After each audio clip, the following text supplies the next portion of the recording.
Bom, pessoal, voltando então, dando continuidade à disciplina, agora nós vamos conhecer um pouco melhor e entender um pouco mais sobre as exigências nutricionais dos equinos. Bom, primeiro vamos pontuar coisas importantes sobre a exigência nutricional dos cavalos em mantença, as exigências nutricionais de cavalos em trabalho, de garanhões dentro e fora da estação de monta, de éguas gestantes e lactantes e de cavalos em crescimento e principalmente em raças de crescimento mais acelerado. Bom, a variação dessas necessidades nutricionais ou dessas exigências são de acordo com a idade e função propriamente dita do cavalo. A literatura principal que a gente consulta ou que traz para a gente esses valores é o NRC, que é nada mais do que um conselho de pesquisadores que se reúnem trabalhos de pesquisa. Tem uma publicação de 1989 e a mais recente de 2007. A gente vai ver variações em função da ingestão de matéria seca, que pode ser aí de 1,8% até 3,5% do peso vivo. Variações na exigência de proteína bruta, de energia digestível e de minerais e vitaminas. Lembrando que sempre isso aqui em função da idade ou do estado fisiológico, seja de lactação ou gestação para éguas, ou em função de exercício, por exemplo, para animais em trabalho.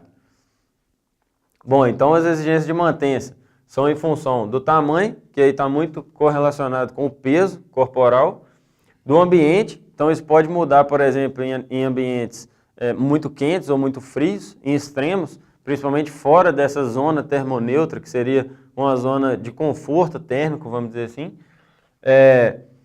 Em função da eficiência digestiva e metabólica individual de cada animal. Então, às vezes, eu posso ter animais que conseguem aproveitar melhor os nutrientes de determinado alimento. Em contrapartida, pode ser que outros animais consigam aproveitar menos os nutrientes. A ingestão de matéria seca, na média, vai ser aí entre 1,5% e 2% do peso vivo. No caso da mantença, mais próximo do 1,5%.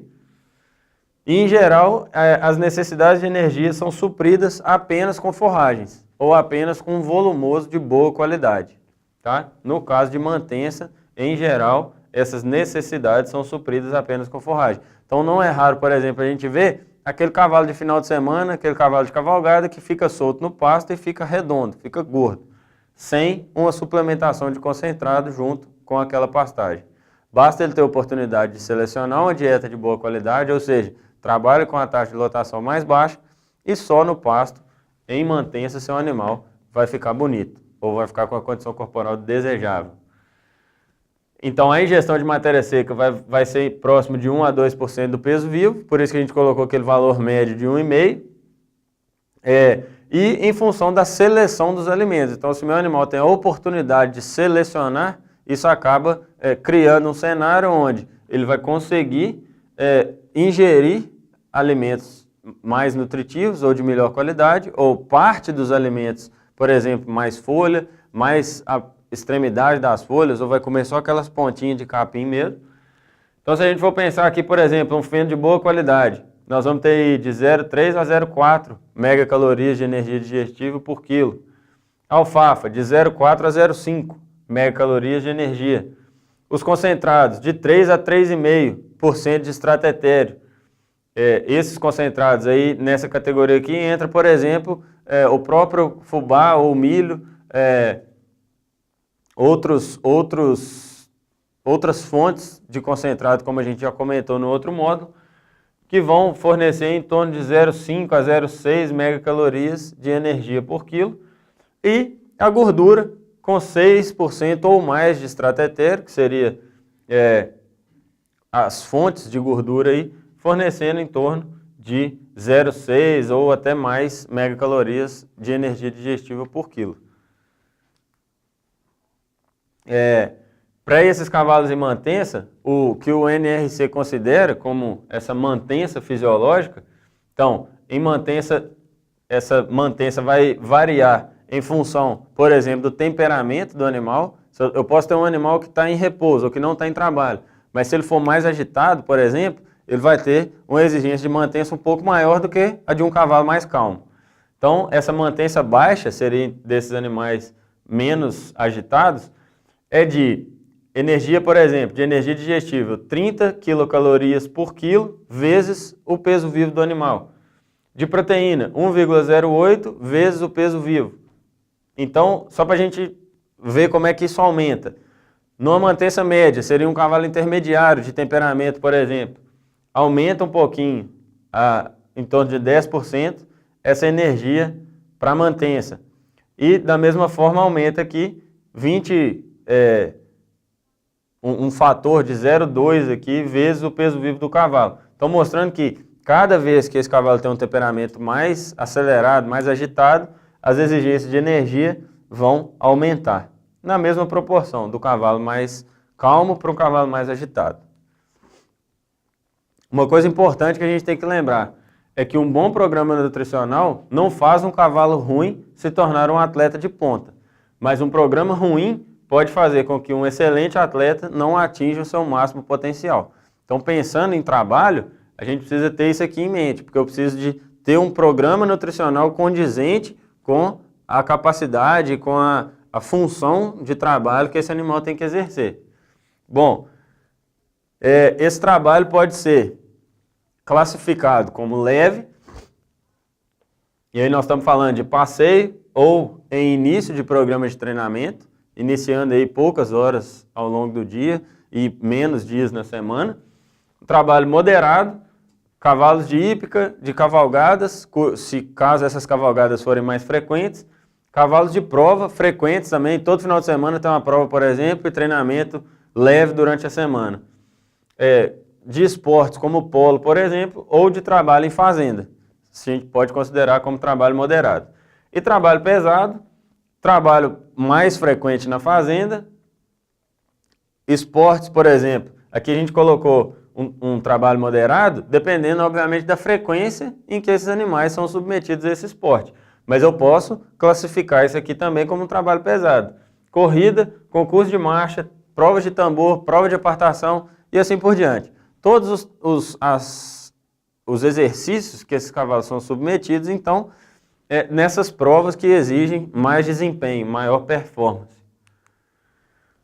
Bom, só para a gente quantificar isso, essa tabela aqui tem as exigências nutricionais diárias de cavalos em diferentes intensidades de trabalho.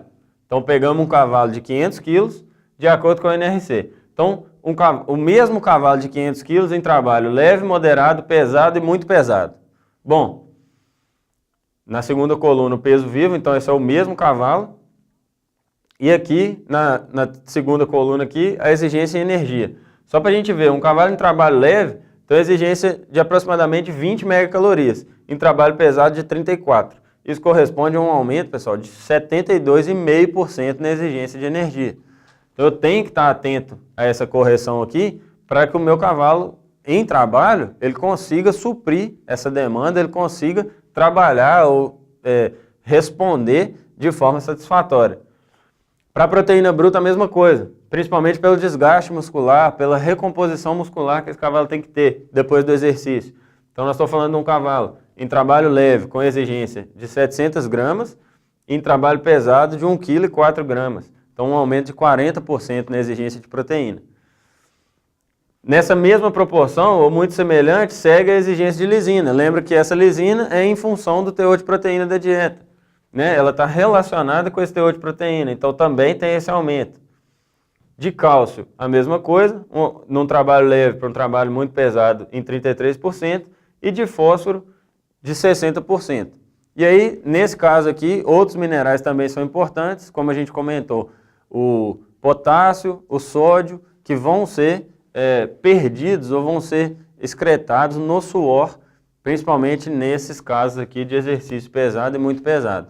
Então eu preciso estar atento à exigência e à suplementação, à correção dessa diferença de exigência de sódio e potássio.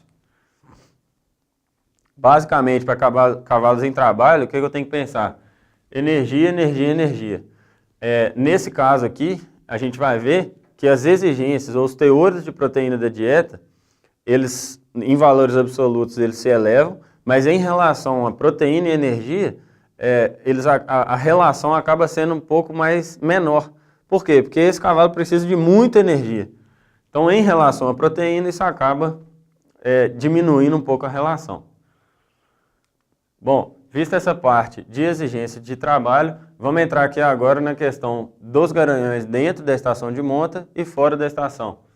Então, nessa tabela, exigências nutricionais diárias de garanhões durante a estação de monta e fora da estação de monta. E aí pegamos o mesmo cavalo aqui com 500 kg de peso vivo, de acordo com o NRC. Bom, nessa primeira coluna, fora da estação e dentro da estação. Na segunda, o peso vivo, que é o mesmo cavalo, só para a gente ver a diferença de exigência de energia. Um cavalo fora da estação para dentro da estação tem um aumento de aproximadamente 20% na exigência de energia. De proteína bruta, de fora da estação para dentro da estação, um aumento de 10%, que segue também a mesma proporção para lisina, cálcio e fósforo. E aí aqui nos minerais, bem maior do que de energia e proteína. Por que isso, pessoal? Basicamente, esse cavalo precisa de energia para produzir mais sêmen, ele fica com temperamento mais agitado, ele gasta mais energia para poder expressar esse comportamento, expressar essa vontade sexual durante a estação de monta. Além disso, ele precisa de nutrientes para poder produzir mais células, produzir espermatozoide, que é um processo dinâmico intenso no momento da estação de monta. Cálcio e fósforo também para manter esse metabolismo de minerais, principalmente na questão óssea e de trocas de minerais entre o trato digestivo, entre as células mesmo. Então, o que acontece? Se eu não prestar atenção com essas correções aqui, e eu começar uma estação de monta com o cavalo em serviço, ou uma alta taxa de serviço, a tendência é que esse garanhão vai emagrecendo ao longo da estação de monta. Isso só não vai acontecer se eu conseguir fazer essa correção, então reformulando a dieta ou pensando em outros elementos que a gente pode utilizar, aumentando a densidade dessa dieta de fato. Bom, pessoal, vista essa parte de garanhão aqui, vamos fazer uma parada, toma um cafezinho e volta para a gente poder falar um pouco mais das éguas.